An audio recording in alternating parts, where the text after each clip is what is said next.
The doors of the Last Chance Saloon didn't swing, they threw. Victoria hit the mud so hard the puddles jumped.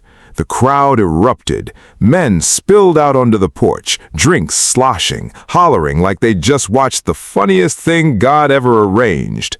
"More woman than the floor could hold," someone howled. Slim Pickens stood framed in the doorway, thumbs hooked in his suspenders, grinning around his toothpick. "We serve paying customers, sweetheart, not whole counties." Rain had already begun, cold, heavy, indifferent. Victoria sat in the mud, her floral dress soaked through, her hands pressed flat against the earth. She did not scream, she did not weep. She breathed, one slow, deliberate breath, the way a woman breathes when she has survived worse and knows it. Nobody stepped off that porch. Then the laughter died, not gradually, all at once, like a candle snuffed by a hand you never see coming. The jingle of spurs, one set, unhurried. A shadow stretched long across the mud and fell over Victoria like a sheltering roof. The man wearing it was tall, dark-coated, hat pulled low against the rain. Eric Thorne, a name that emptied rooms. He crouched down, extended one gloved hand. "Ma'am," his voice was gravel and smoke. "Let's get you out of the mud. Stay until the end, because what happens next changes everything." Eric Thorne's gloved hand didn't waver. Victoria looked at it for a moment, the way a person looks at something they've been told not to trust, then took it. His grip was firm and unhurried, and he pulled her upright as though she weighed no more than a decision he had already made. The crowd on the porch had gone quiet in the particular way that men go quiet when they realize the mood of a room has shifted against them. Slim Pickens still stood in the doorway, but his toothpick was stopped dancing. Eric didn't look at any of them. He looked at Victoria. "You hurt?" he asked. "Only my dignity," she said, and that was already on a budget. Something moved at the corner of his mouth. Not quite a smile. Close enough. He retrieved her rolling pin from the mud without being asked, wiped it clean against his duster, and handed it back to her with the same quiet formality a gentleman might use returning a dropped glove. Victoria accepted it, tucked it under her arm, and lifted her chin at precisely the angle that said she had not been defeated, merely interrupted. They walked without discussion to the far end of Main Street, where a narrow establishment called Delia's Feed and Sup sat wedged between a harness shop and a building that couldn't decide what it wanted to be. It was the kind of place that served food without commentary, which suited them both. Eric ordered 2 plates of whatever was hot. The waitress brought beef stew and cornbread and didn't ask questions, which Victoria appreciated more than the food itself, though the food was poor enough that appreciation was doing heavy labor. She ate like someone who hadn't in a while, because she hadn't. 3 days of odd jobs and short pay had left her operating on stubbornness and creek water. She didn't apologize for her appetite. Eric didn't remark on it. He ate slowly, watching the street through the window with the habitual vigilance of a man who had survived by never fully relaxing. It was Victoria who broke the silence. "You know who I am?" she asked. "No," he said. "Then why'd you help me up?" He considered this with the gravity of a man unaccustomed to explaining himself. "You were in the mud," he said finally. "Seemed like a poor place to leave somebody." Victoria looked at him a moment, then pulled a battered tin from inside her coat, the kind of tin that had once held tobacco and now held something considerably more important. She set it on the table and pushed it toward him. Inside, folded into careful squares, were handwritten recipe cards, dozens of them, her grandmother's hand, her mother's corrections in the margins, her own additions in a different ink entirely. Eric picked one up, read it, put it down. "Peach cobbler," he said. "Among other things," She leaned back in her chair. "I can cook anything in that tin, and I can cook it better than anything you've eaten west of the Missouri River. I just need a kitchen, a stove, and nobody throwing me into the street while I do it." Eric looked at the tin, then at her. "I might know a building," he said. Victoria Pringle picked up her cornbread, took a slow, deliberate bite, and for the first time in 3 days, smiled. The building Eric had in mind was, generously speaking, a structure. Less generously, it was an argument between 4 walls about whether any of them intended to remain standing. It had been a livery stable once, back when Gopher Gulch was young enough to have ambitions.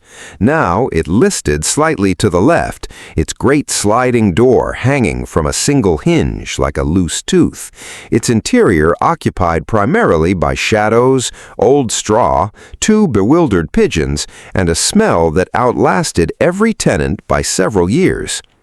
Victoria stood in the doorway and surveyed it. "It has character," she said. "It has rats," Eric said. "Those too can be relocated." The building belonged to a man named Cobb, who ran the land registry out of a back office above the general store.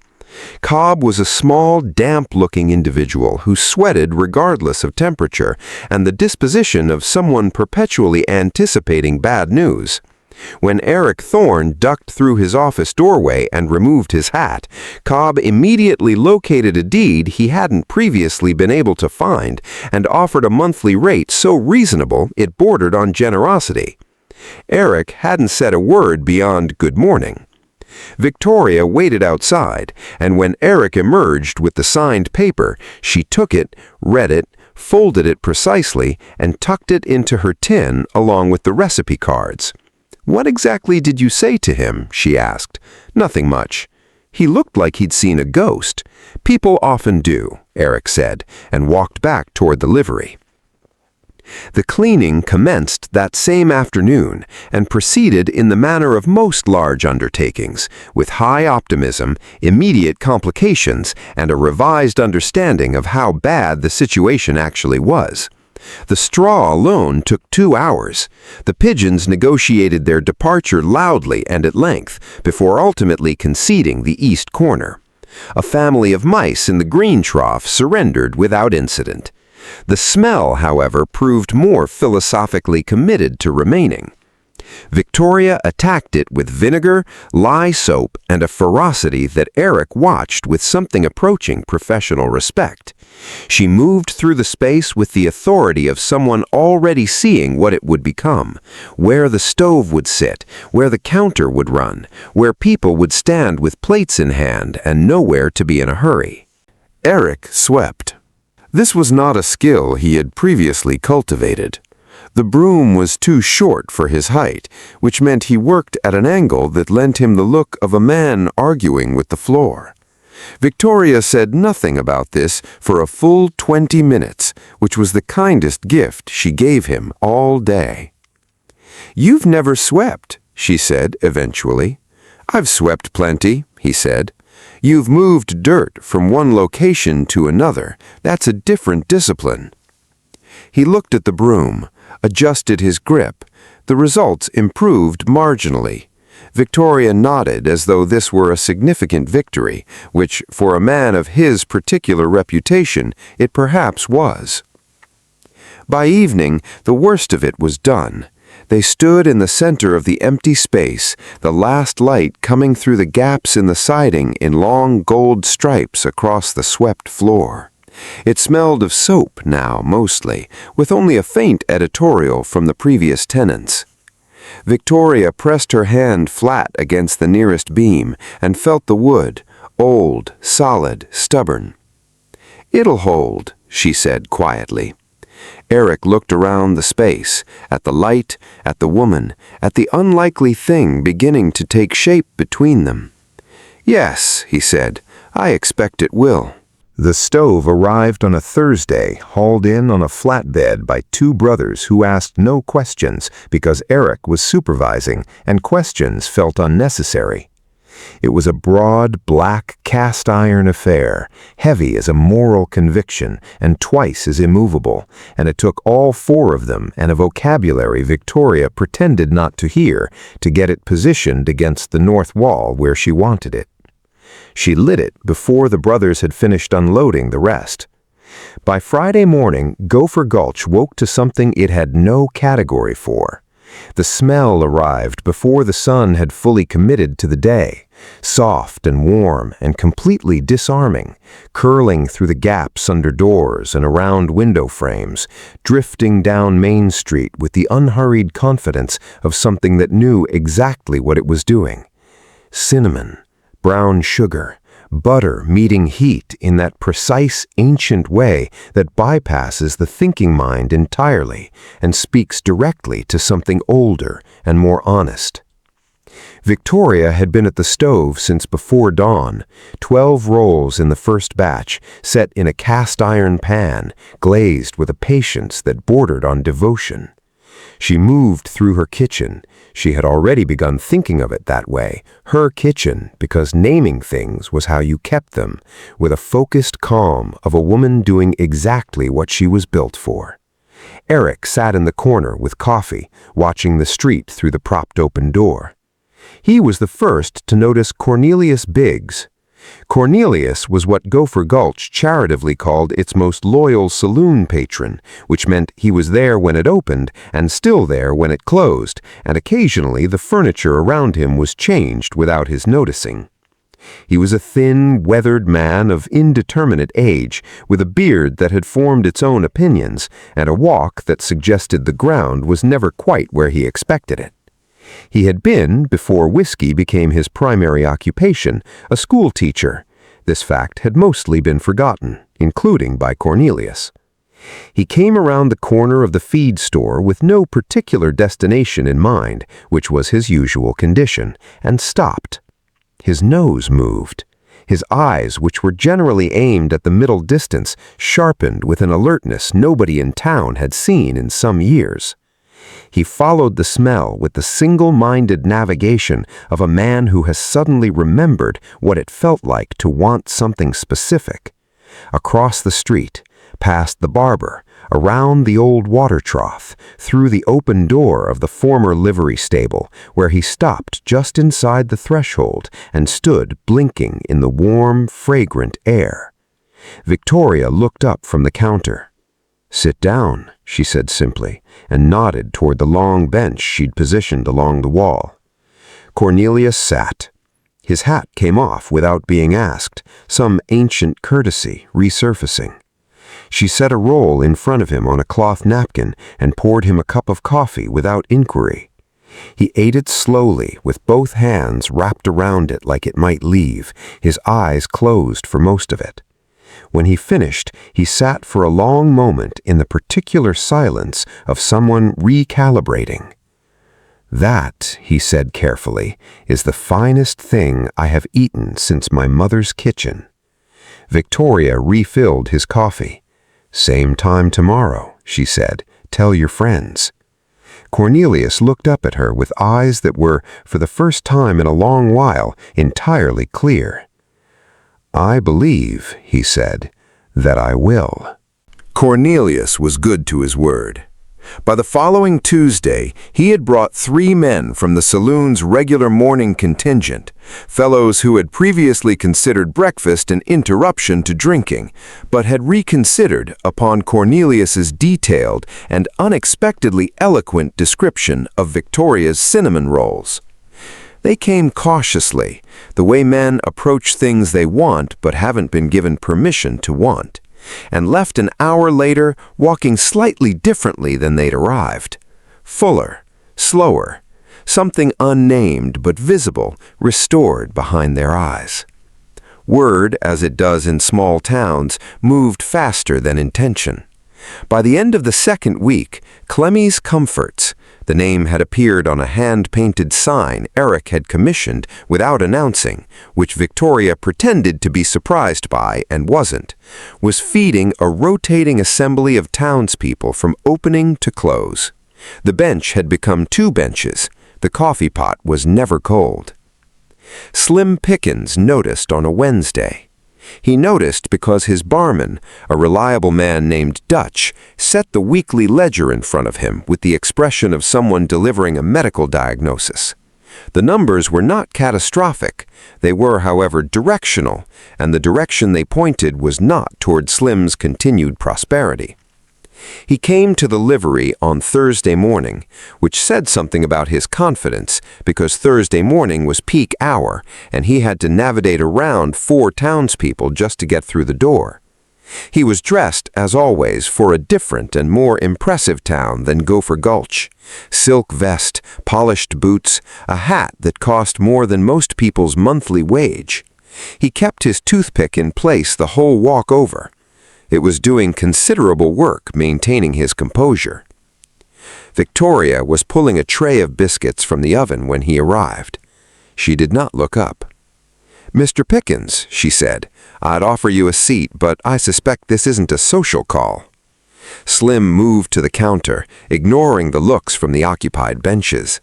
He placed both hands flat on the wood and leaned in with the practiced ease of a man who had made smaller people uncomfortable for a living. He lowed and cordial in the way that threats sometimes are. "You're disrupting the natural order of things," he said. "This town runs a certain way. People drink, people spend. Everybody knows their place." Victoria set the tray down between them. The biscuits were golden. The steam rising off them was considerable.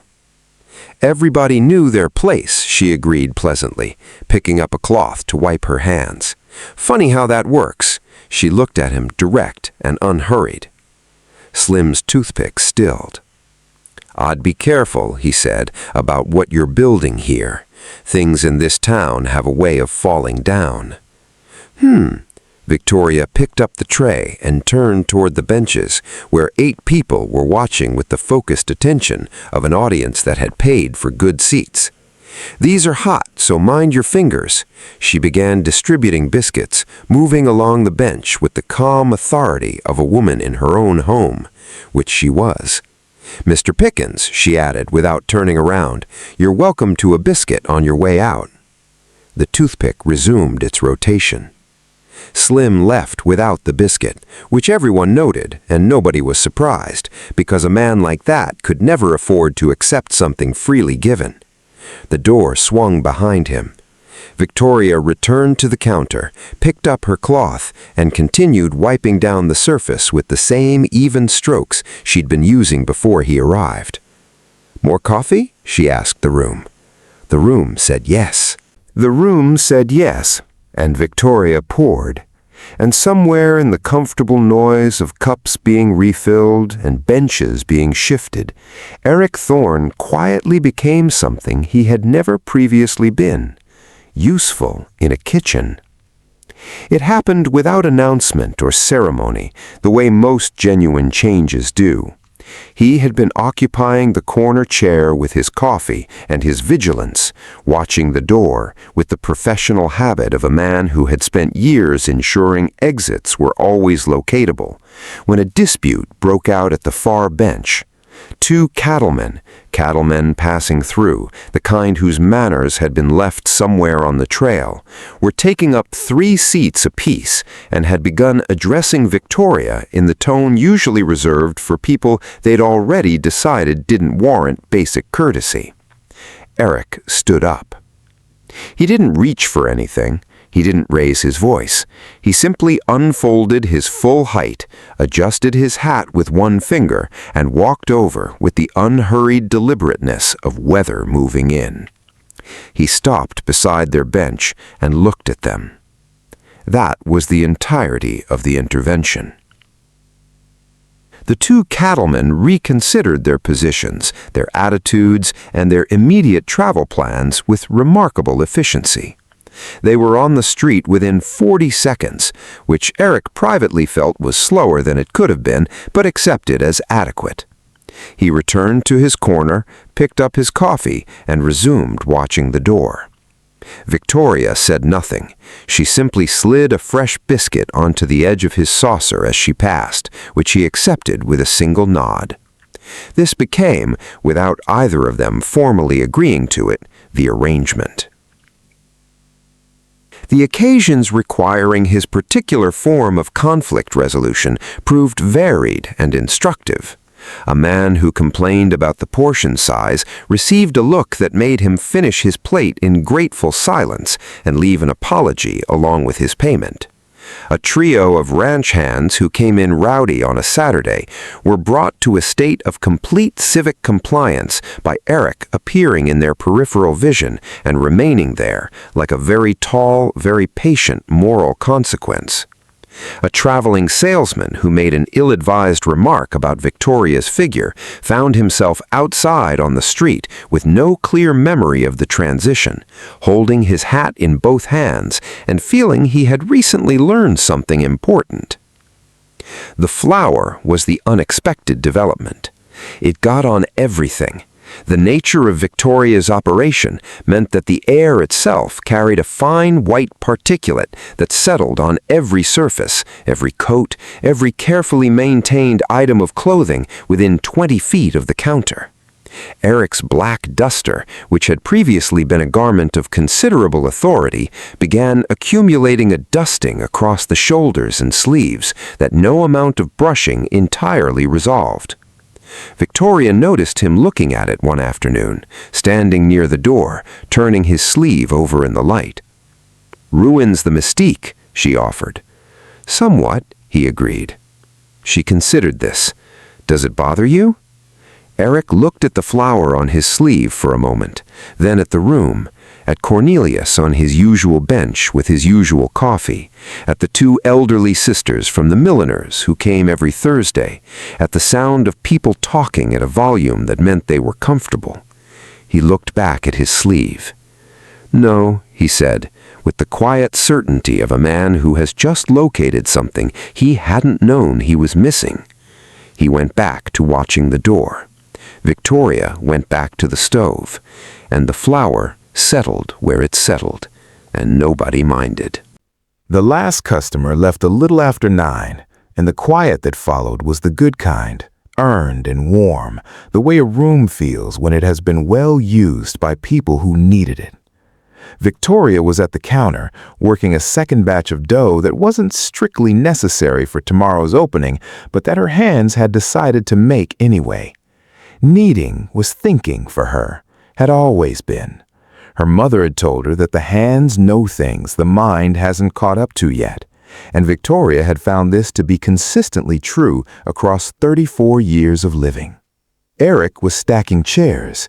He had learned over the past few weeks that this was his closing task, and he performed it with the same methodical attention he gave everything. Each chair placed with a precision that was probably unnecessary, and somehow entirely in character. The stove ticked as it cooled. "Can I ask you something?" Victoria said, not looking up from the dough. Eric set down a chair. "You're going to regardless," he said. "Why do you think people eat?" she asked. He considered this with appropriate seriousness. "Hunger," he said. "That's the reason, not the why." She pressed the heel of her hand into the dough and turned it. "I cook because it's the one thing I know how to give that nobody can throw back at you. You can laugh at a person, you can throw them in the mud, but you can't unlive a meal that fed you when you needed feeding." She was quiet for a moment. "My mother was the same size as me, so was her mother. Every town we lived in had a slim pickings of some variety. Every town had its mud." She turned the dough again. Cooking was the thing they couldn't take. It was ours. It was proof, I suppose, that we were here, that we mattered, that we could make something worth gathering around. The stove ticked. Eric had stopped stacking chairs. "It's useful to be feared," Eric said. It wasn't a boast. It was closer to a confession, flat and factual, the way a man states a condition he has lived with long enough to have stopped feeling about it. "I've been so feared since I was 19. It was useful for a long time. A man who can walk into a room and empty it doesn't need much else." He picked up the last chair, held it for a moment without moving. "But useful isn't the same as good. and I've been useful for a long time." Victoria looked at him then. "You stacked all my chairs wrong the first week," she said. He looked at her. "You put them up with the legs facing out. I had to redo 6 of them, but you came back the next morning and you did it again, and you'd corrected every one without being told." She held his gaze steady. "That's not a monster. That's a man who pays attention." Something shifted in his face, not dramatically, not in the way it happens in stories where everything announces itself. Quietly, the way light changes in a room when a cloud moves. He set the last chair down, correctly. "The dough," he said. "Does it need more time?" Victoria looked down at it, pressed it once gently with her fingertips. "No," she said, "it's ready." She covered it with a cloth, and neither of them said anything else, and the silence between them was the kind that doesn't need filling, full already with everything that had just been spoken and everything that didn't need to be. The cloth was still over the dough when they came. 3 of them, arriving the following Thursday at the tail end of the lunch hour when the room was at its fullest, and therefore Victoria understood immediately at the time chosen deliberately. Men who do Slim Pickens' particular category of errand prefer an audience. It confirms the point.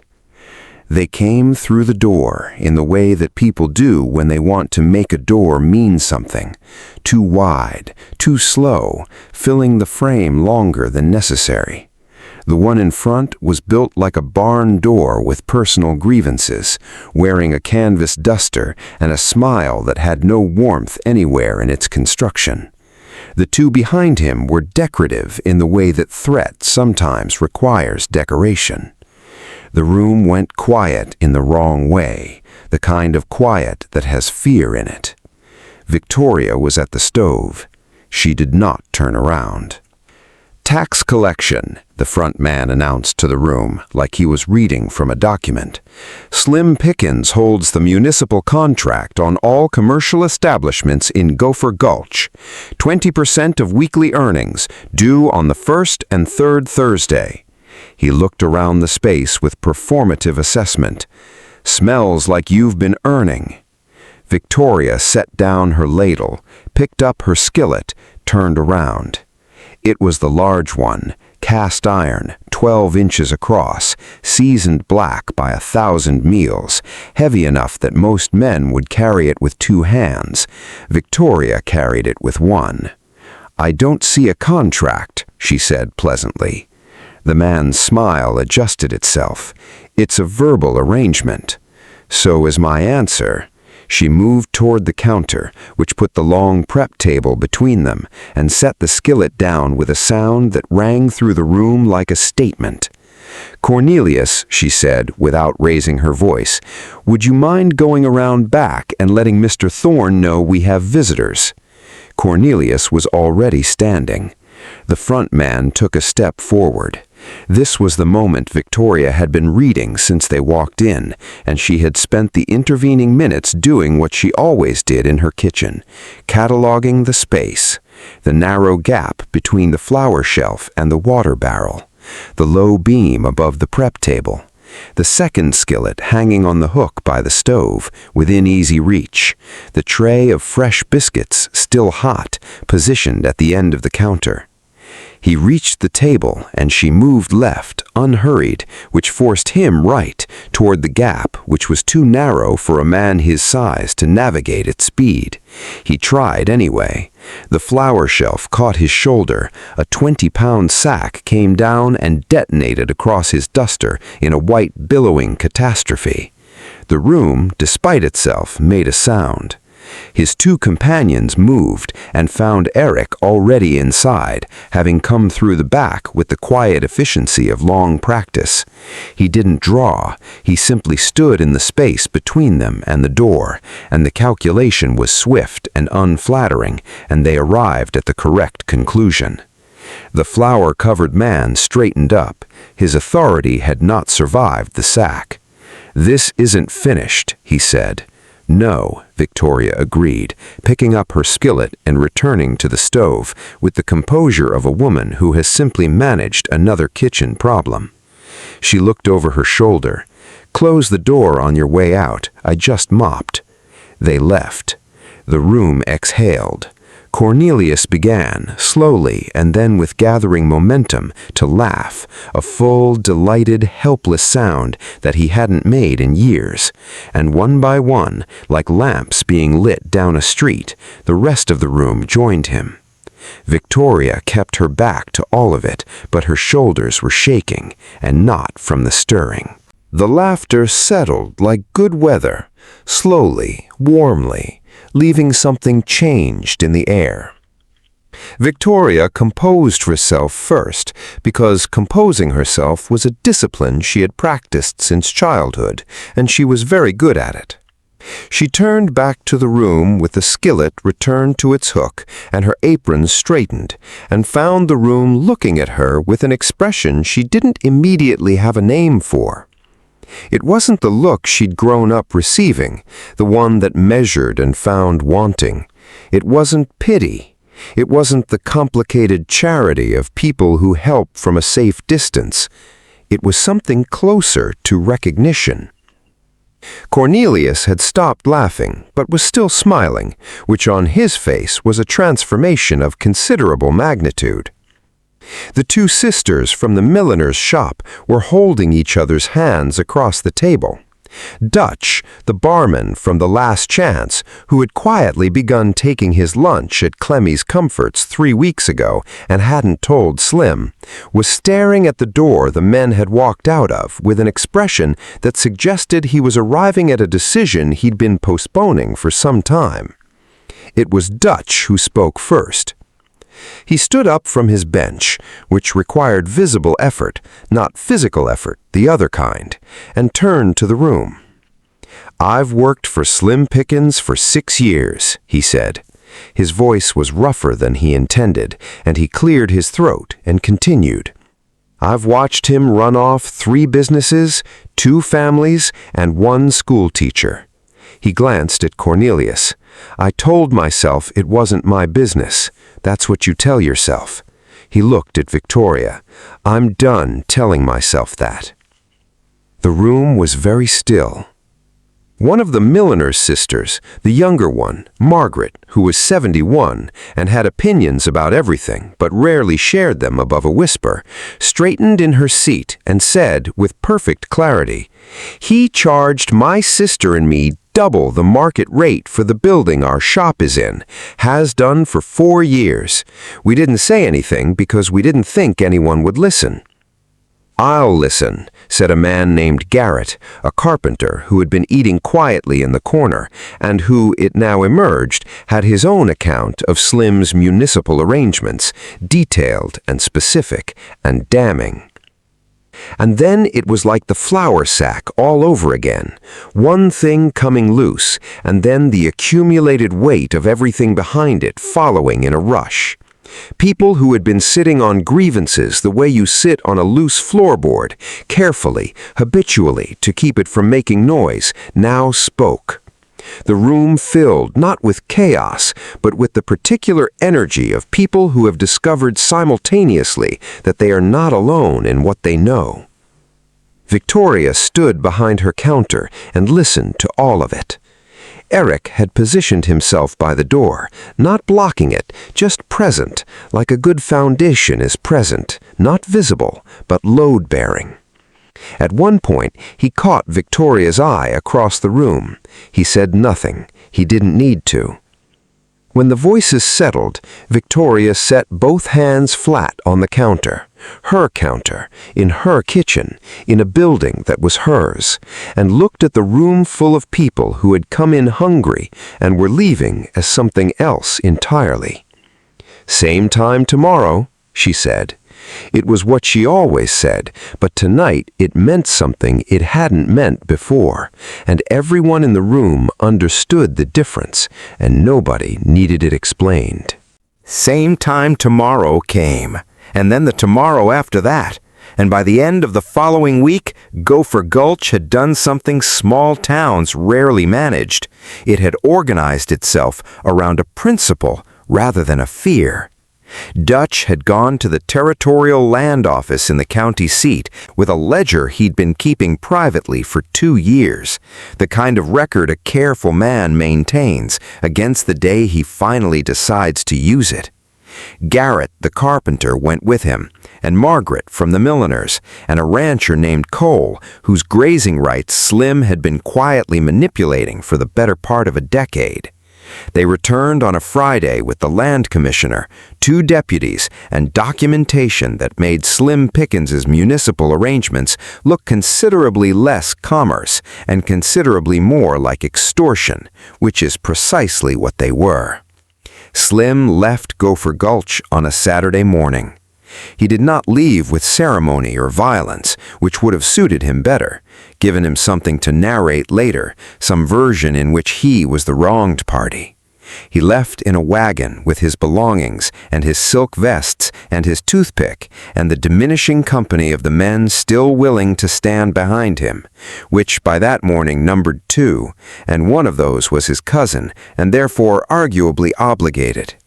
The town watched from the boardwalk in silence, which was a more complete humiliation than anything louder could have achieved.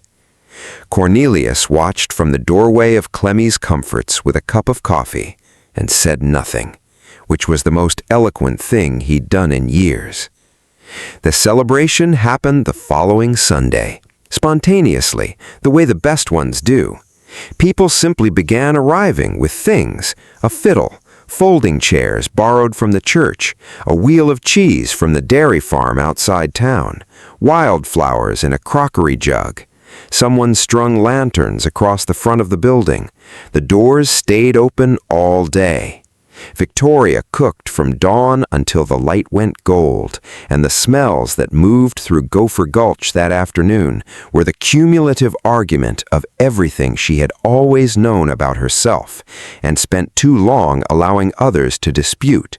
Peach cobbler, cinnamon bread, biscuits in relay, tray after tray, because the people kept coming and she kept making more, because that was who she was and had always been. Eric sat at what had become his table, in what had become his chair, with flour on his duster that he had entirely stopped trying to remove. He watched the room with the quiet attention he'd once reserved for threats and found it suited celebration just as well. Late in the evening, when the fiddle had slowed to something easy and the lanterns were doing their best work, Cornelius raised his cup and said to no one and everyone, "To the biggest legend in Gopher Gulch." The room answered him. Victoria stood at her counter and received it, not with deflection, not with the self-deprecating sidestep that had been her habit for so long. She stood straight, in her kitchen, in her town, and let it land, let herself be seen as the thing she actually was. She looked at Eric. He lifted his cup once, slightly, the way a man does when words would only diminish what he means.